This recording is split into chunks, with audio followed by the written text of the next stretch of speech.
இன்று ஆயுர்வேதம் எங்களுக்கு அனாட்டமி புத்தகம் இல்லை என்று சொல்லுகிறார்கள்.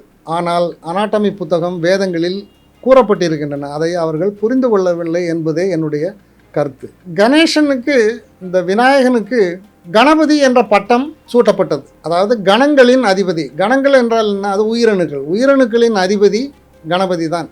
வேறு யாருமே இருக்க முடியாது. சிலர் வழி வழியாக அவர்களுடைய குடும்பத்தில் இருப்பவர்களுக்கே இந்த பட்டத்தை கொடுத்து விட்டார்கள் என்று சொல்லுவார்கள். ஆனால் விநாயகனை தவிர வேறு யாருக்கும் இந்த பட்டம் கொடுக்க முடியாது. ஏனென்றால் விநாயகன் இந்த டெஸ்டிஸ் அண்ட் ஸ்க்ரோட்டம் உருவகப்படுத்தப்பட்ட கடவுள். கார்த்திகேயனை பொறுத்தவரை அவன் உலகம் முழுதும் சுற்றி வரக்கூடிய தன்மை கொண்டவன். அதாவது உயிரணு. இந்த உயிரணு ஒரு உடம்பிலிருந்து இன்னொரு உடம்புக்கு சென்று கொண்டே இருக்கும். அதை நிறுத்தவே முடியாது.